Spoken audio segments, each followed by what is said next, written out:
Hello friends, अस्सलाम वालेकुम वरहमतुल्लाहि वबरकातुहू। कैसे हैं आप सब लोग? अल्लाह पाक का शुक्र, मैं बिल्कुल ठीक ठाक एवन फिट फाट। आप सबकी दुआएं मेरे साथ और मेरी आप सबके साथ। तो आप सबको चांद रात मुबारक। और जो है ये व्लॉग मेरा चांद रात का ही है और जो कि मैं अब इस टाइम अपलोड करने लगी हूँ। और जो है यहाँ पे जो है शाम के 5 बज रहे थे। मैं जल्दी से रेडी होकर जा रही थी सैलॉन। और ये जो ड्रेस आप देख रहे हैं, ये ड्रेस मैंने लास्ट ईयर ईद पे पहना था और उसके बाद मैं आज पहन रही हूँ। बल्कि थर्ड टाइम मैं ये ड्रेस पहन रही हूँ। ईद पे पहना था, उसके बाद एक फंक्शन पे पहन के गई थी और आज पहन के जा रही हूँ। मैं अपने कपड़े बहुत संभाल के रखती हूँ और मेरे कपड़े जो हैं बहुत देर तक चलते हैं, जल्दी ना फटते हैं ना ख़राब होते हैं। तो अब मैं जा रही हूँ कहाँ पे? पहले हमने सोचा कि पहले सैलॉन जाते हैं, लेकिन सैलॉन जाने से पहले जो है मेरी बहन ने कहा कि चलो आओ चलते हैं भाई की शॉप पे, जो कि उसने पिज़्ज़ा शॉप बनाई है, किचन बनाया है, चलो वहाँ पे चलते हैं। तो बस हम अभी वहीं पे ही जा रहे हैं और मेरा कल का दिन इतना बिज़ी गया, इतना बिज़ी गया। आप सबके इतने अच्छे अच्छे कमेंट्स आए हुए हैं, आप यकीन करें। मुझे जब जब टाइम मिल रहा है मैं सबके रिप्लाई दे रही हूँ और ऐसा हो नहीं सकता कि मैं किसी का भी रिप्लाई ना दूँ। मैं सबका रिप्लाई देती हूँ आहिस्ता आहिस्ता। पता नहीं टाइम ही नहीं मिल रहा, इसलिए मैं किसी का रिप्लाई नहीं दे सकी। आप सब कमेंट बॉक्स में ज़रूर बताइएगा कि आप सबकी चांद रात कैसी गई। और इसके अलावा एक और बात,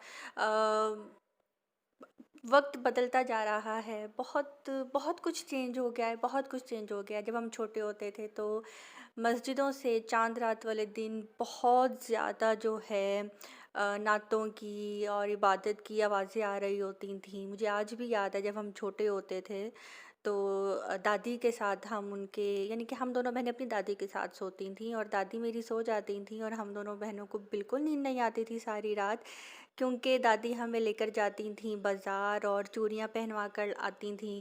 पहले होता था ना कि चांद रात पे ही हम लोग बाज़ार जाते थे, चूड़ियाँ पहन के आते थे।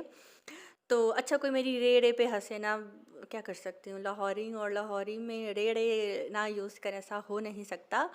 तो चूड़ियाँ जो है ना, हमारी दादी हमें पहना के लाती थीं और सारी रात ये होता था कि चूड़ियाँ टूट ना जाएं, बहुत एहतियात से सोना है। मेहंदी भी लगी होती थी और बार बार मेहंदी की खुशबू तो जो थी ना, हम सूंघते थे, बहुत अच्छी लगती थी, बहुत ठंडी ठंडी उसकी खुशबू लगती थी।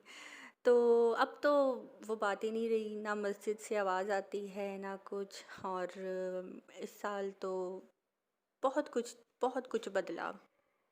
और इसके अलावा जब हम चाँद रात पे मेहंदी लगवाते थे तो हमारा यही होता था कि पता नहीं सुबह कलर आएगा मेहंदी का कि नहीं आएगा। तो स्कूल में फ्रेंड्स कहती थी मेहंदी लगाने के बाद उसके ऊपर लेमन जो है ना, वो लगाना, सरसों के तेल में भिगोकर देखना, आपका कलर बहुत अच्छा आएगा। तो हमने ऐसा भी करना, जो जो मेहंदी के टोटके बताता था ना, मेहंदी का कलर डार्क करने के टोटके, हम वो अपने हाथों पे अप्लाई करते थे और बस जो किस्मत होती थी वैसा ही कलर आता था।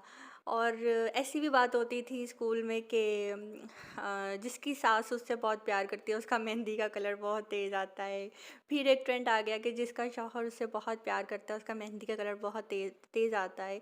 तो ना तब हमारी सासें होती थी ना ही शौहर होते थे, लेकिन हम ये बात सुन के ही बहुत खुश हो जाते थे कि हे तुम्हारा कलर अच्छा नहीं आया, तुम्हारी सास तुमसे प्यार नहीं करती, तुम्हारा कलर अच्छा नहीं है, तुम्हारा शौहर तुमसे बिल्कुल प्यार नहीं करेगा। तो हम इस तरह की बातें करके ना एक दूसरे को चिढ़ाते थे। तो ये था हमारा बहुत खूबसूरत सा बचपन, जो कि अब नहीं आ सकता। हम सिर्फ इसको याद करके उदास ही हो सकते हैं। मुझे तो मेरा बचपन बहुत याद आता है। कभी कभी दिल करता है कि या अल्लाह पाक एक चांस दे दे, एक चांस दे दे कि वक्त पीछे चला जाए। लेकिन इस दुनिया में ऐसा कोई भी नहीं है जिसको अल्लाह पाक ने दोबारा से जवानी दी हो।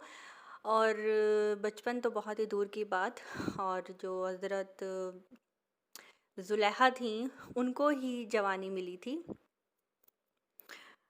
और जी यहाँ पे हम लोग भाई की शॉप पे आ चुके हैं और हम अब पिज़्ज़ा एंजॉय कर रहे हैं। और 2-3 दिन से लगातार पिज़्ज़ा खा रही हूँ, लेकिन अब जो है बिल्कुल जैसे दिल भर सा गया हो। और ऐसा होता है कि जब आप एक चीज़ ज़्यादा खाने लग जाओ तो उससे आपका दिल भर जाता है। लेकिन मेरे हस्बैंड को, मेरे बहनोई को पिज़्ज़ा बहुत ज़्यादा पसंद है। और हम जस्ट उसकी शॉप देखने के लिए गए थे, तो मेरे भाई ने कहा कि नहीं नहीं, आओ पिज़्ज़ा खाओ, पिज़्ज़ा खाए बगैर आप लोग नहीं जाओगे। तो बस यहाँ पे मैं पिज़्ज़ा एंजॉय कर रही हूँ और ये सब आप सबके लिए एक एक बाइट। मुँह खोलो, जिसने पहले खोला उसके मुंह में ये बाइट गया। और बस बस पिज़्ज़ा खाने के बाद मैं सैलून आ गई थी, और सैलून में मुझे क्या काम करना था वो भी मैं आगे जाके आपको बताती हूँ। पहले मैंने सोचा कि फेशियल करवा लूँगी और फ़लाँ वैक्सिंग वगैरह ये सब करवा लूँगी। कुछ काम मैं अपने घर से करके चली गई थी, और जैसे वैक्सिंग वगैरह थी वो मैं घर से करके चली गई थी, और जो कुछ काम है वो मैं सैलून में आके करूँगी। सैलून में इतना रश नहीं था, और मैंने इसी सैलून से ही जो है ब्यूटिशियन का काम सीखा है, और मैंने तकरीबन 5-6 साल लगातार सीखा है। और आज मैं गई हुई थी, बहुत से कस्टमर आए और बहुत से कस्टमर ने आके कहा कि स्वीटी आप तो बिल्कुल चेंज नहीं हुई, आप जैसे पहले थी वैसी की वैसी ही अब है। और छोटी ईद की मैंने जो है प्लकिंग करवाई हुई थी, आज मैं करवा रही हूँ। सॉरी गाइस, मेरे ब्लैक सर्कल्स बहुत ज़्यादा हो गए हैं, बहुत ज़्यादा हो गए, मुझे समझ नहीं आ रही क्यों इतने ज़्यादा हो गए हैं। प्लीज़ मुझे बताइएगा। वैसे मैं एक और बात बता दूँ, जो मेरे ब्लैक सर्कल हैं वो बाय बर्थ हैं, बचपन से ही हैं मेरे ब्लैक सर्कल। मेरी दादी मेरा बहुत ट्रीटमेंट करवाती थी हकीमों के पास ले जाकर, ये वो तो, लेकिन हकीम यही कहते थे कि जिसका खून गर्म होता है उसकी आंखों के नीचे ऐसे ही हल्के होते हैं, और मेरी आइज़ भी थोड़ी डीप आइज़ हैं, इसलिए जो है ऐसा लगता है। मैंने बहुत कुछ पिया है, मीठे शरबत, ठंडे शरबत, ये वो, लेकिन मेरे सर्कल्स जो हैं वो नहीं जाते। लेकिन आजकल मुझे फ़ील हो रहा है जैसे आजकल ज़्यादा है, शायद नींद की वजह से, शायद सो नहीं रही, क्योंकि मोबाइल मोबाइल हर वक्त मोबाइल यूज़ करना, कमेंट्स रीड करना और ये वो। और यहाँ पे जो है मेरी फ्रेंड कह रही थी कि आप वीडियो क्यों बना रही हैं, तो उसको मैंने कहा कि आपको नहीं पता क्यों बना रही हूँ। कहती है आपने अपने हस्बैंड को दिखानी है। मैंने कहा क्यों?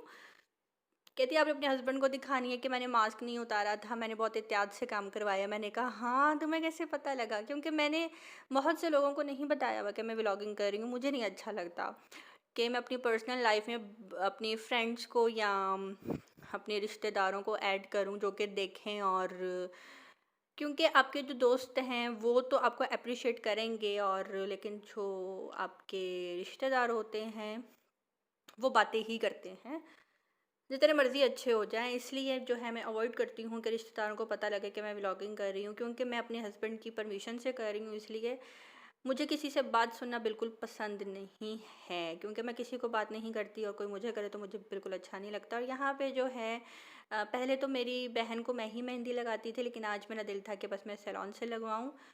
आज कुछ भी करने को दिल नहीं कर रहा था, और मेरी बहन को मेहंदी लग चुकी थी, अब मैं अपने हाथ पे मेहंदी लगा रही हूँ। आज मेरा दिल कर रहा था बस मैं ये सर्कल वाली लगवाऊँ, और ये मेरी मेहंदी लग रही है, देखें।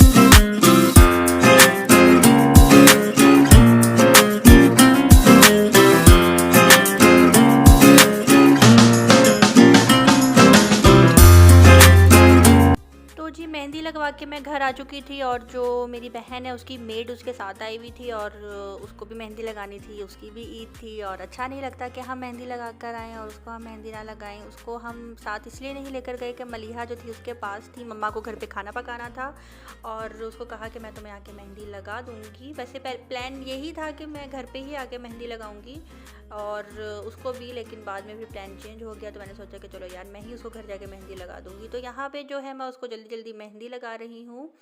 वो भी अपने सारे कामों से फ़ारिग हो गई थी, और फिर उसने मुझे कहा कि बाजी मेरी प्लकिंग भी कर दें। तो उसको मैंने कहा कि मैं तुम्हारी प्लकिंग कर तो दूँ, लेकिन ट्रस्ट मी, तुम प्लकिंग करवा के बिल्कुल अच्छी नहीं लगती, तुम पे सूट नहीं करती प्लकिंग, वरना मैं तुम्हारी प्लकिंग कर देती। तुम्हारी जो मासूमियत है वो ख़त्म हो जाती है। लेकिन उसको शायद मेरी बात बुरी लग रही थी, और मुझे भी अंदर ही अंदर बुरा फ़ील हो रहा था कि मैं उसकी प्लकिंग नहीं की। तो मेरी बहन भी यही कह रही थी कि इसकी प्लकिंग अगर करोगी ना तो ये बहुत ज़्यादा जो है ना लगती है कि अपनी एज से ज़्यादा बड़ी है, इसकी मासूमियत ख़त्म हो जाती है। तो बस उसकी मैंने लाइट सी जो नीट होती है मैंने वो कर दी थी, उसकी मैंने शेप नहीं बनाई थी और यहाँ पे इसकी मेहंदी लग चुकी है और उसको मैंने एक हाथ पे दिल वाली मेहंदी लगाई थी।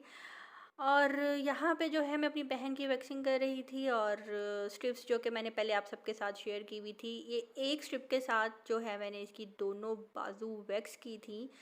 बहुत ही अच्छी है, वीट की है जेल में। और आप भी ज़रूर ट्राई कीजिएगा, ज़रूर ट्राई कीजिएगा, टाइम भी ज़ाया नहीं होता और जल्दी-जल्दी जो है ये वैक्स हो जाती है। ऐसा ही होता है जिन घरों में लड़कियां होती हैं, बेटियां होती हैं, ईद, शादी, शब रात, रौनक उनसे ही लगती है। जिन घरों में बेटियां नहीं होती, बेटे होते हैं, उन घरों में ऐसी रौनक नहीं होती कि कोई वैक्सिंग कर रहा है, कोई पार्लर जा रहा है, कोई पार्लर से आ रहा है। इस तरह की रौनकें जो हैं जिन घरों में बेटियां होती हैं वहीं पे ही होती हैं और शादियों के बाद ये वक्त बहुत ज़्यादा याद आता है। और बस यहाँ पे जो है शादी से पहले तो मैं अपनी बहन के साथ बहुत ज़्यादा लड़ाई किया करती थी उसके काम करवाते करते हुए, क्योंकि वो कहती थी ऐसे नहीं, ऐसे करो, ये नहीं, वो करो। तो मैं कहती थी एक तो तुम मेरे से काम भी करवाती हो और ऊपर से मुझे समझाती भी हो, मुझे समझाया मत करो, मुझे अपने तरीके से काम करने दिया करो। और जी यहाँ पे फिर मैं घर आई थी, मैंने अपनी क्लिनजिंग वगैरह की थी, फेशियल किया था और उसके बाद जो है अपने फेस पे मास्क लगाया हुआ था और उसके बाद मैं अपने हस्बैंड के कपड़े प्रेस कर रही थी। जो आयरन था वो सर्वेंट क्वार्टर में गया हुआ था, जो मेड है उसको चाहिए था। और उसके बाद जो है शीर कौरमा मैं नहीं बना रही थी, मम्मा बना रही थी। मैंने कल आए थे ज़रा मैं चम्मच चला दूँ, क्या पता बहुत ही मज़े का बन जाए। तो जी फ्रेंड्स, मुझे दीजिए इजाज़त, अपनी दुआ में रखिएगा याद। आप सबको ईद मुबारक, अल्लाह हाफिज़।